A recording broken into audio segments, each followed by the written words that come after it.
Esperar o Guedes sentar. Vai ler agora? Não, esse aqui não. Senhoras e senhores, boa tarde. Pronto? Dentro daquela ótica que foi explicada ontem, do comitê de crise gerenciando as necessidades dos ministérios, o centro de operações coordenando as atividades com foco na logística, distribuição e atendimento e coordenando os esforços para que nós tivéssemos uma sincronia desses esforços, mostrando que a questão do coronavírus ela é transversal e atinge a todos os ministérios, que todos os ministérios estão trabalhando em conjunto e com uma série de resultados.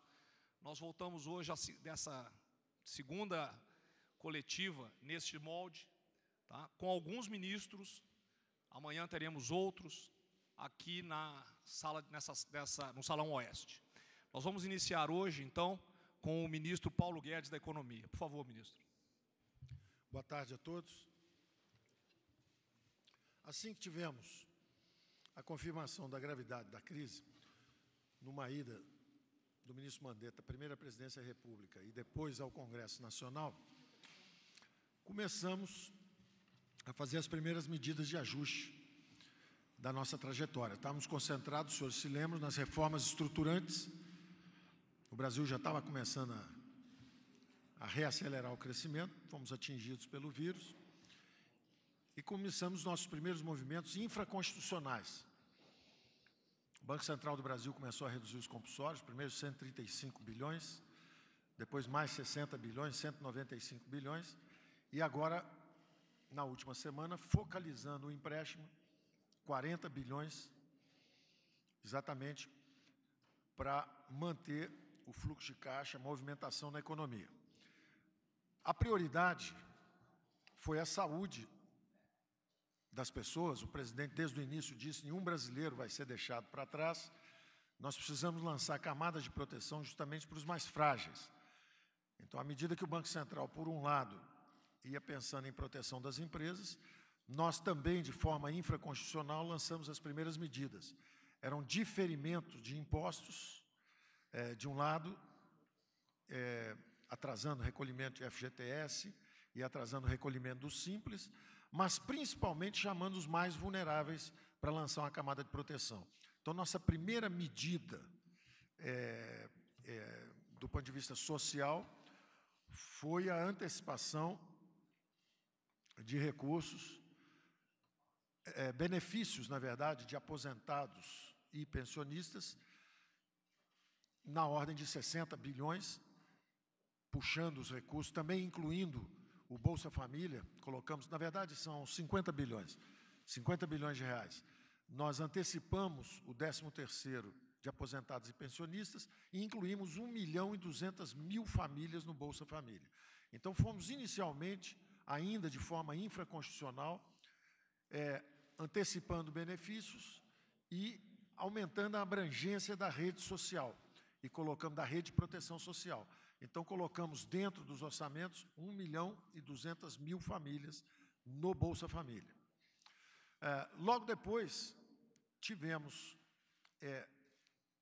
a aprovação da Lei de Calamidade Pública. Essa, sim, nos dá espaço para começar, então, as despesas sem observância do resultado primário. E aí pudemos esticar os recursos, ampliar os recursos para os informais. Fizemos o que nós chamamos de o AEI, o auxílio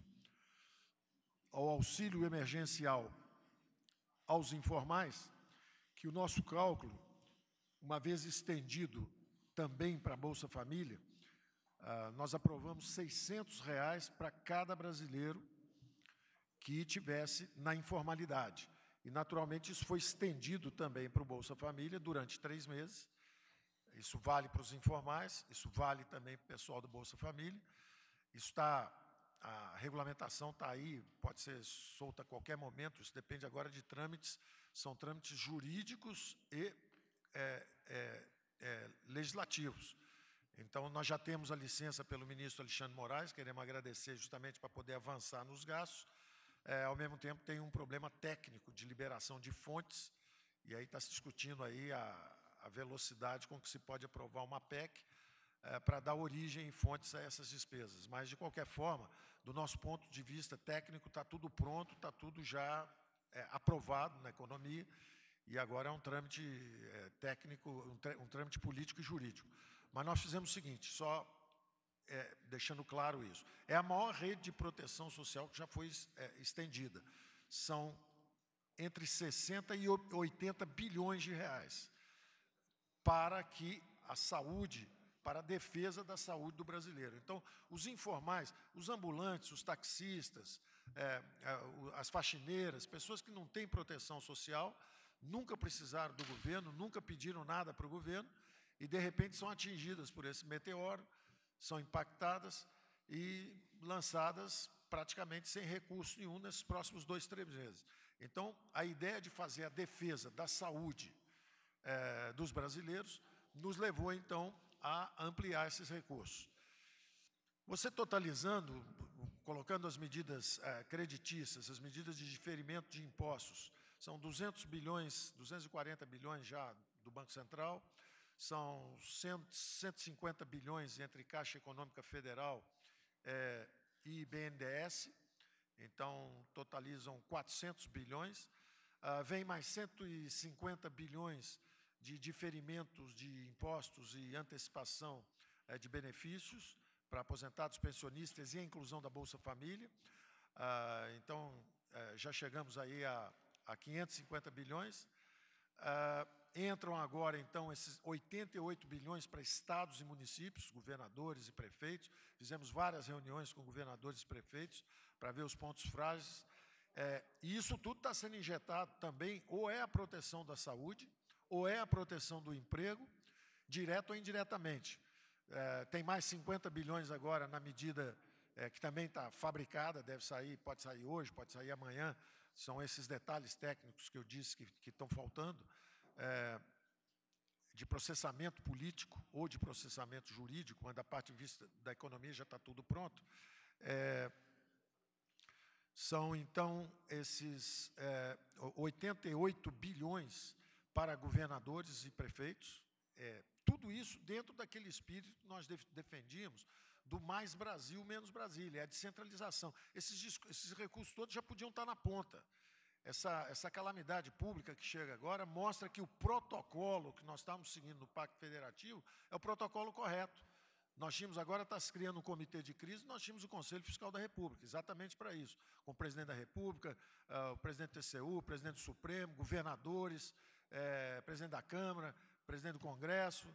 Então, esse protocolo que está sendo seguido agora, nós já estávamos esperando, já era um protocolo de emergência fiscal, e a calamidade pública é um caso agudo de emergência fiscal. Então, a descentralização de recursos, o ano passado, por exemplo, nós tínhamos mandado, os estados, os governadores pedem 4 bilhões exatamente para ter o recurso na ponta, saúde, saneamento. Nós tínhamos mandado 3 vezes o plano Candir. Os governadores tinham pedido 4 bilhões, nós tínhamos mandado 12, 11,7 bilhões. Dessa vez nós estamos mandando 88, são 22 planos Candir, exatamente por essa situação emergencial de saúde. E esse dinheiro está entrando sob várias formas. Por exemplo, aprovamos 8 bilhões de transferência fundo a fundo. Desses 88 bilhões foram para governadores. É importante dizer, o grosso disso é tudo para a saúde mesmo. Então, nós estamos mandando diretamente, através do Mandetta, nós botamos 5 bilhões logo no início, depois mandamos mais 4 bilhões e meio do DPVAT, então são 10 bilhões direto para o Mandetta.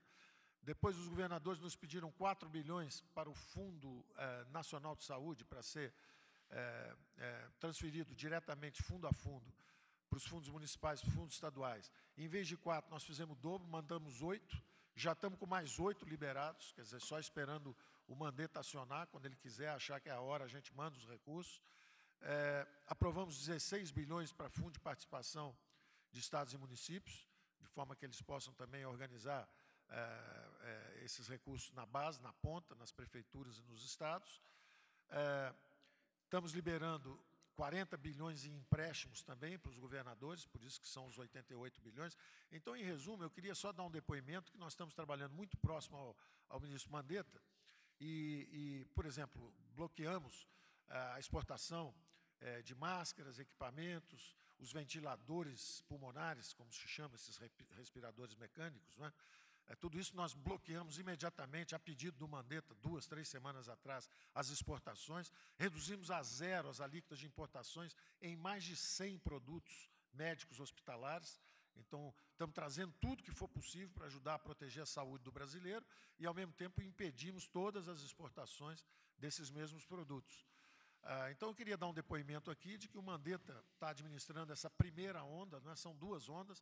O presidente tem chamado a atenção também para o perigo da segunda onda, quer dizer, essa primeira onda é uma onda de saúde, ela já invadiu o Brasil. O Mandetta está com um plano de combate bastante bem definido. Nós estamos já lançando esses recursos, quando nós somamos, nós já chegamos a 2,6% do PIB nesse orçamento de guerra, quer dizer, no que se chamou de orçamento de guerra e que eu chamo de medidas emergenciais. Nós já chegamos a 2,6% do PIB em medidas emergenciais, que já tínhamos um déficit estrutural de 2,6%, já estamos em 5,2% déficit global, e vamos subir, vamos continuar subindo, porque a instrução do presidente foi clara: não vai ficar nenhum brasileiro para trás, não vamos deixar nenhum brasileiro para trás. Todos os recursos necessários para a defesa da saúde do povo brasileiro e dos empregos dos brasileiros serão mobilizados. Então, eu quero deixar claro que, do ponto de vista de crédito, empurrando o crédito para justamente manter o fluxo da economia, para manter funcionando, de um ponto, estamos trabalhando muito próximos também à ministra Tereza, conversamos sempre, ela está garantindo que essa safra agrícola chegue às cidades. O ministro Tarcísio também articulando os transportes, né, para manter o abastecimento, e nós liberando os recursos que sejam necessários para toda essa organização econômica não entrar em estresse. Então, eu diria que nós temos aí uns 250 mais 150 são 500, são 400, nós já passamos de 700 bilhões, nós já estamos em 750 bilhões, mais ou menos, o dinheiro mobilizado para receber essa primeira onda, esse impacto sobre a saúde. Uma parte são empréstimos, uma parte são redesconto, liberação de recursos, uma parte de empréstimo para empresas, programas de manutenção de emprego, são esses 50 bilhões que estão para sair a qualquer momento. Entre 60 e 80 bilhões, que são os R$600 para os informais extensivos ao Bolsa Família, e mais 50 bilhões para complementação salarial para manutenção de emprego. Então, além das medidas creditícias, empréstimos para as empresas manterem o capital de giro, não é porque as vendas caíram, as vendas estão caindo muito fortemente. Então, você tem que manter o capital de giro das empresas. Então, nós flexibilizamos esses empréstimos, esses recursos, por um lado, mas estamos condicionando isso à manutenção de emprego do outro lado. Então, estamos também acompanhando com medidas de suplementação salarial e de manutenção de renda durante esse período de calamidade para os 38 milhões de brasileiros informais. Então, eu acabo por aqui dizendo que nós já chegamos aí a 750 bilhões de fluxo. Do ponto de vista de déficit primário, estamos gastando bem mais do que qualquer país da América Latina, estamos muito à frente de qualquer país da América Latina. Do ponto de vista de apoio que estamos dando com essa renda básica de R$600 que nós estamos dando, comparado à nossa renda per capita, é igual à ajuda que os americanos estão dando. Os americanos estão dando lá uma ajuda de $1.200. Em relação à renda per capita de cada país, é da mesma magnitude, da mesma ordem de magnitude. Então, eu queria dizer que vale o que o presidente disse. Queremos agradecer, primeiro, também ao ministro Alexandre Moraes, que nos deu essa capacidade de agir mais rápido agora, e também ao Congresso, que está nos ajudando, justamente com uma PEC que está vindo por aí, para regulamentar e regularizar todos esses atos que nós estamos já podendo avançar graças ao Supremo. Então, o Supremo nos deu cobertura para nós avançarmos e nós esperamos essa ratificação brevemente pelo Congresso. Eu fico por aqui. Muito obrigado, ministro. O ministro Moro, por favor. Boa tarde a todos. A questão especificamente tratada pela minha pasta diz respeito à segurança pública. Uma das ações centrais tem se dirigido ao sistema prisional. Nós temos no sistema prisional cerca de 752 mil presos, mais quase 15 mil em delegacias, cerca de 7.344 profissionais de saúde, atuando em 1.412 unidades prisionais, e aproximadamente 84 mil servidores prisionais. Desde o início em que surgiu esse agravamento do quadro relacionado à pandemia, foram tomadas uma série de medidas para prevenir a disseminação do novo coronavírus no sistema prisional. Nós suspendemos as visitas no sistema prisional federal em 15 de março, editamos uma série de recomendações conjuntas até com o Ministério da Saúde, orientações de procedimentos, recomendações e medidas que poderiam minorar ou dificultar a disseminação do coronavírus no sistema prisional. Parte delas envolve, infelizmente, algumas restrições aos direitos que os presos tinham, como a própria suspensão de visitas. Nós fizemos isso no sistema federal. Nos sistemas estaduais, de 28 estados, 27 adotaram suspensão total. Um dos estados, ainda a suspensão é meramente parcial. E nós estamos recomendando, juntamente com essas restrições, que não são lá muito diferentes das restrições que os cidadãos brasileiros, em geral, estão também sendo submetidos, né? Que hajam aumento de algumas regalias, como, por exemplo, incremento do tempo de banho de sol, o que também acaba sendo uma medida profilática contra doenças respiratórias no âmbito do sistema prisional. Nós abrimos no DEPEN uma licitação de 49 milhões de reais para a aquisição de EPIs, esses EPIs destinados não só ao sistema prisional federal, mas igualmente aos estaduais. Montamos painéis de monitoramento com todas as medidas e com todos os casos de suspeita e de quando surgirem infectados no sistema prisional. Liberamos a utilização dos recursos do Fundo Penitenciário Nacional. Esses recursos foram transferidos no final do ano passado aos estados, mas eles foram transferidos com uma vinculação específica. Nós flexibilizamos a utilização para que eles fossem utilizados no combate ao coronavírus no âmbito dos presídios, o que significa principalmente a intensificação de medidas de higienização e atendimento à saúde. Nós negociamos, no bom sentido aqui com o Ministério da Saúde, a antecipação da vacinação da H1N1 e da gripe comum dentro dos presídios, tanto para os agentes penitenciários como para os presos. Por hora está ajustado que seria na terceira etapa da vacinação. Não é? Há aí conversas para tentarmos antecipar um pouco mais, se for possível, ótimo.